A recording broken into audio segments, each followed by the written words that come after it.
আপনি কোন দিকে থাকবেন? কাকে জেতাবেন আপনি?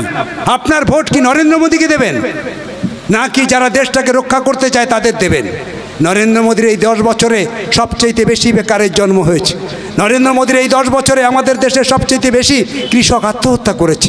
নরেন্দ্র মোদীর এই 10 বছরে আমাদের দেশে গ্রাম বাংলাতে অসংখ্য কম ওজনের সন্তান জন্মেছে।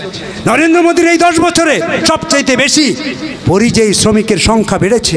নরেন্দ্র মোদীর এই 10 বছরে সবচেয়ে বেশি আমাদের যারা কর্মের সঙ্গে যুক্ত ছিল তারা কাজ হারিয়েছে। নরেন্দ্র মোদীর এই 10 বছরে সবচেয়ে বেশি স্কুল কলেজ বন্ধ হয়েছে। নরেন্দ্র মোদীর এই 10 বছরে সবচেয়ে বেশি পরিযায়ীর সংখ্যা বেড়েছে। কি করবেন? কার পক্ষে থাকবেন আপনি? সবচেয়ে বেশি এই 10 বছরেই আমাদের দেশে মা বোনেদের ইজ্জত ভুলণ্ঠিত হয়েছে। এতগুলো বিষয় আপনাদের সামনে আছে, আপনারা কোন দিকে যাবেন ঠিক করবেন আপনারা। তাই তো আমরা বলছি আমাদের দেশের রাজ্য যারা চালাচ্ছে, আমাদের রাজ্য, তারা দুর্নীতিতে একবারে গলা পর্যন্ত পৌঁছে গেছে। নেতা মন্ত্রীদের জেল খাটছেন। এটা আমাদের সম্মানের নয়, এটা লজ্জার। পশ্চিমবঙ্গের মন্ত্রীরা জেলে আছে, মানুষ এটাকে ভালোভাবে নেয় না। আপনারা কি করবেন এবার? যারা আমাদের দেশ চালাতে গিয়ে দুর্নীতির পাকে ডুবে গেছে, গোটা দেশের আজকে নরেন্দ্র মোদী সবচেয়ে বড় দুর্নীতি পরায়ণ প্রধানমন্ত্রী। দেশ স্বাধীন হওয়ার পরে এরকম প্রধানমন্ত্রী দেখা যায়নি। সেই প্রধানমন্ত্রী হচ্ছে নরেন্দ্র মোদী। তার বিরুদ্ধেই মামলা করেছে বামপন্থীরা, তার বিরুদ্ধে মামলা করেছে সীতারাম ইয়েচুরি। ইলেকট্রিক নির্বাচনী বন্ড, এই ইলেকট্রাল বন্ডের টাকা যে বেআইনিভাবে নেওয়া হয় সেটা প্রমাণিত হয়েছে। কে মামলা করেছে? মামলা করেছে বামপন্থীরা। সব রাজনৈতিক দল টাকা নিয়েছে, একমাত্র দল সিপিএম সে টাকা নেয়নি এবং প্রমাণ করে দিল যে এটা অন্যায়, এ টাকা নেওয়া যায় না। একটা দেশের প্রধানমন্ত্রী এত বড় অন্যায়টাকে পার্লামেন্টে ক্ষমতা আছে বলে সেটাকে আইনে পরিণত করে আইনগতভাবে চুরি করার চেষ্টা করলো। এই জিনিস চলতে থাকলে জিনিসপত্রের দাম কখনো কমতে পারে না। জিনিসপত্রের দাম কখনো কমে না, কমানো যায় না। যতই লড়াই করি না আমরা, এই লড়াইতে জিনিসপত্রের দাম কমবে না। কারণ সরকারটা চালানোর মতন মেরুদণ্ড সরকারের নেই। সেই মেরুদণ্ড ভেঙে দিয়েছে কর্পোরেটরা যা বলবে তাই চলবে, সেভাবেই চলছে আমাদের রাজ্যটা। সেই জন্যে আজকের আমাদের সামনে বিরাট বড় চ্যালেঞ্জ এসেছে। আমরা কোন দিকে যাব, কাকে ভোট দেবেন? আমরা বলছি বামপন্থাদের জেতান। বামপন্থারা নেই বলে আজকের এত বড় বিপদ। বামপন্থারা থাকলে এই বিপদ হতো না। কাকে ভোট দেবেন? তৃণমূলকে ভোট দেবেন? তৃণমূল আর বিজেপির মধ্যে তফাৎ কোথায় পেলেন, কোথায় পাচ্ছেন আপনারা খুঁজে? আপনারা তাকিয়ে দেখুন পার্লামেন্টের দিকে। যখন কৃষক বিরোধী বিল বিজেপি নিয়ে আসছে, তখন আমাদের রাজ্য থেকে যারা জিতে গেছে এমপি, তৃণমূলের এমপি, তারা বাইরে হাওয়া খাচ্ছে। যখন বিদ্যুৎ বিল আসছে, তখন তৃণমূলের এমপিরা পার্লামেন্টের বাইরে হাওয়া খাচ্ছে। যখন আমাদের কাজের জন্য 8 ঘন্টা, তার বাইরে যে বিল আনা হচ্ছে, শ্রম কোড পাল্টে দেওয়া হচ্ছে, এই বিল যখন আনা হচ্ছে তখনও আমাদের রাজ্যের এমপিরা পার্লামেন্টের বাইরে হাওয়া খাচ্ছে। মানেটা কি? নরেন্দ্র মোদী বলেছিল যে আমি দেশটাকে পাহারা দেওয়ার জন্য আছি, আমি হচ্ছে পাহারাদার। কিন্তু আমরা নতুন জিনিস দেখলাম, পাহারাদার হচ্ছে দিদিমণি, পাহারাদার হচ্ছে দিদিমণির এমপিরা। তাই তো তারা পার্লামেন্টের বাইরে পাহারায় বসে আছে।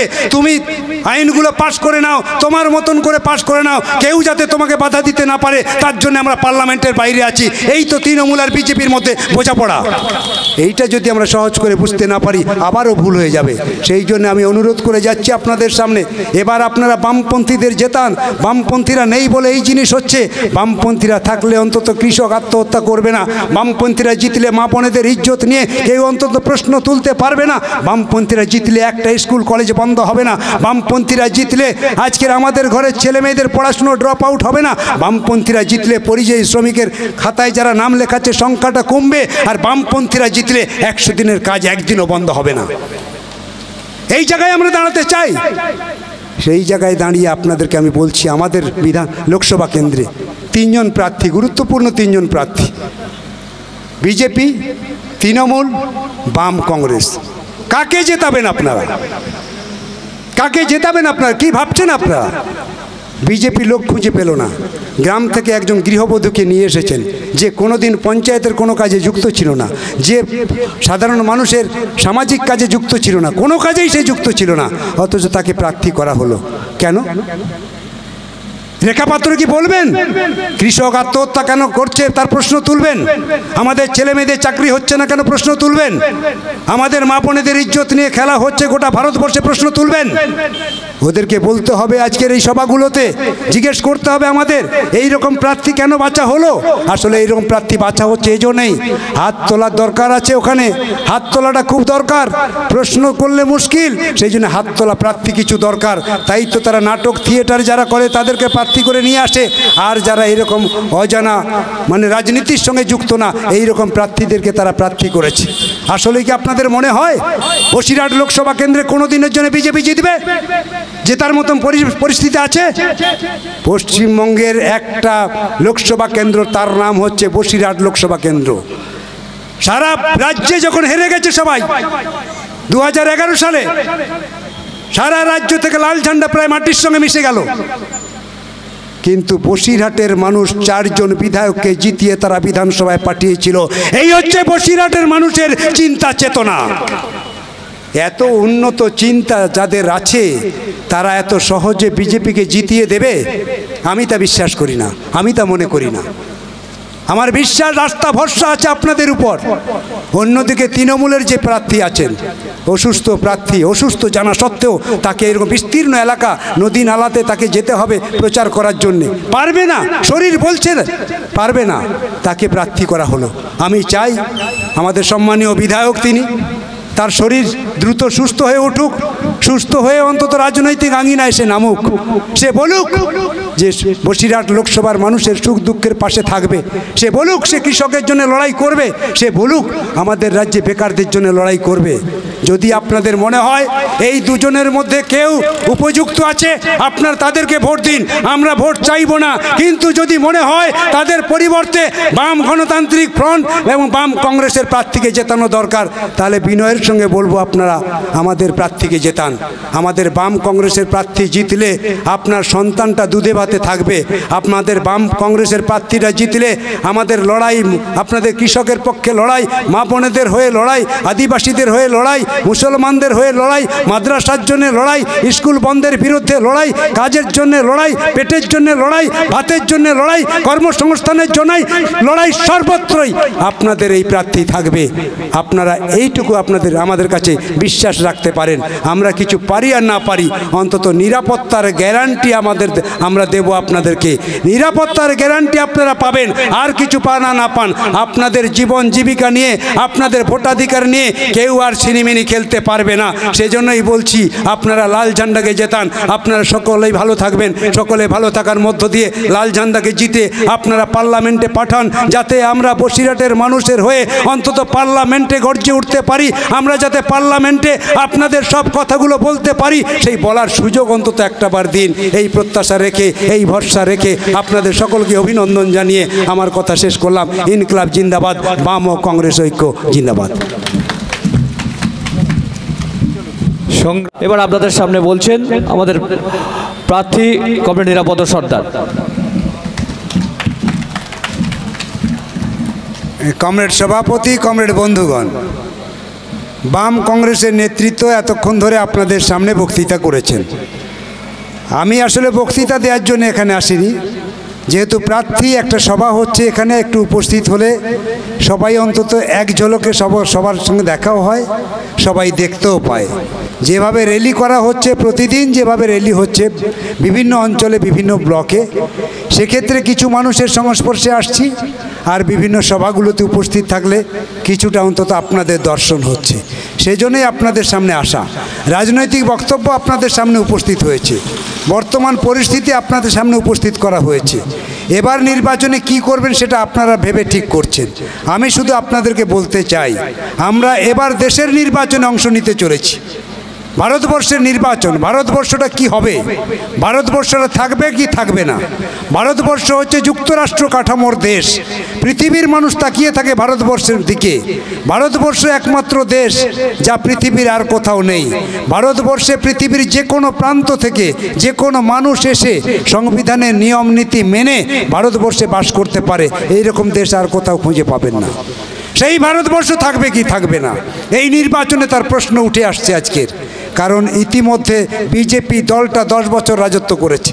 এই 10 বছরে আমাদের সংবিধানের বিভিন্ন ধারা পাল্টে ফেলেছে। এই 10 বছরে আমাদের দেশের ইতিহাস ভূগোল সব কিছু পাল্টানোর চেষ্টা হচ্ছে। কি হবে দেশটা? দেশটা কি সরাসরি ধর্মের নামে ভাগ হয়ে যাবে? আপনি কোন দিকে থাকবেন? বিজেপি তাই চাইছে। বিজেপি চাইছে আমাদের দেশের সংবিধান পাল্টাতে, বিজেপি চাইছে আমাদের দেশের সার্বভৌমত্ব বিকৃতি করতে, বিজেপি চাইছে আমাদের দেশটাকে ধর্মের নামে ভাগ হয়ে যাক। আপনারা আমাদের দেশের মানুষ, বিজেপির কোন নেতা চাইলো কি চাইলো না, বিজেপির নরেন্দ্র কি চাইলো কি চাইলো না, সেটা বড় কথা নয়। বড় কথা হচ্ছে দেশটা আমাদের, দেশটা নরেন্দ্র মোদীর না, দেশটা ভারতীয়র, ভারতবাসীর। ভারতবাসী কি ভাবছে এবার তার বিচার হবে। বিচারের ভার এবার ভারতবাসীর উপরে পড়েছে। নরেন্দ্র মোদী আবার যদি ক্ষমতায় চায় তাহলে এরপরে ভারতবাসীর আর বিচারের দায়িত্ব পাবে না। নরেন্দ্র মোদী যা খুশি তাই করবে, আপনি ইচ্ছে থাকলেও পারবেন না। এমনও হতে পারে এটাই আপনার শেষ নির্বাচন। এই সমস্ত প্রশ্ন নানানভাবে ঘুরে ফিরে আমাদের সামনে আসছে। তাই এবার নির্বাচন অত্যন্ত গুরুত্বপূর্ণ। আপনারা জানেন আমাদের লোকসভা নির্বাচন মানে আমরা সকলেই বলি এটা হচ্ছে সাধারণ নির্বাচন, লোকসভার সাধারণ নির্বাচন, 17তম লোকসভার সাধারণ নির্বাচন। এবার সবাই বলছেন তাই 18তম লোকসভার সাধারণ নির্বাচন। আমরা বলছি, বামপন্থীরা বলছি না, এবার নির্বাচন হচ্ছে 18তম লোকসভার অসাধারণ নির্বাচন। কারণ এই নির্বাচনে যে ইস্যুগুলো উঠে এসেছে তা দেশ স্বাধীন হওয়ার পর কখনো এই ইস্যুগুলো মানুষের সামনে তুলে ধরা হয়নি, কারণ তখন প্রয়োজন ছিল না। কিন্তু আজকের আমরা দেখতে পাচ্ছি যারা দিল্লির ক্ষমতায় যাচ্ছে, বিশেষ করে বিজেপি মানে আরএসএস পরিচালিত একটা দল, যে দল ধীরে ধীরে আমাদের দেশের সব কিছু সার্বভৌমত্ব থেকে শুরু করে সংবিধানকে পাল্টানোর চেষ্টা করছে। তাই আজকের গুরুদায়িত্ব আপনাদেরকেই পালন করতে হবে, ভোটারদেরকেই পালন করতে হবে। আপনার ভোট আপনাকেই দিতে হবে, আপনার ভোট আপনাকেই রক্ষা করতে হবে, আপনার বুথ আপনাকেই পাহারা দিতে হবে। এই দায়িত্ব আপনাদের সকলকে নিতে হবে, তবেই আপনার দেশটাকে রক্ষা করতে পারবেন। দেশটা যখন বারে বারে বিপদের মধ্যে পড়েছে, দেশের মানুষ যখন বিপদের মধ্যে পড়েছে, দেশ স্বাধীন হওয়ার আগে আমরা দেখেছি যারা স্বাধীনতার লড়াই করেছেন তারা আপামর জনসাধারণের সামনে তাদের নীতি আদর্শের কথা তুলে ইংরেজকে তাড়িয়েছেন। আজকের আমাদের দেশ বড় বিপদের মধ্যে, দেশের মানুষ বড় বিপদের মধ্যে, এ দায়িত্ব কে বা কারা নেবে? কোন রাজনৈতিক দল দায়িত্ব নেবে? কেউ দায়িত্ব নিতে সাহস পায়নি। আমাদের পার্টির সাধারণ সম্পাদক সীতারাম ইয়েচুরি তিনি প্রথম প্রশ্নটা তুলেছিলেন, কংগ্রেসের সঙ্গে কথা বলতে গেলেন যে ভারতবর্ষ বড় বিপদের মধ্যে, দেশ বড় বিপদের মধ্যে, আমাদের মানুষ বড় বিপদের মধ্যে আছে, আসুন আমাদের দায়িত্ব হচ্ছে দেশটাকে রক্ষা করা। আগে তো দেশটাকে রক্ষা করি। দেশটাই যদি না থাকবে আপনার দলটা থাকবে কোথায়? সিপিএম থাকবে কোথায়? কংগ্রেস থাকবে কোথায়? কোনো দলের কোনো অস্তিত্ব থাকবে না। সকলের দায়িত্ব এই মুহূর্তে একজোটে সকলে একসঙ্গে চলে অন্তত দেশটাকে রক্ষা করা।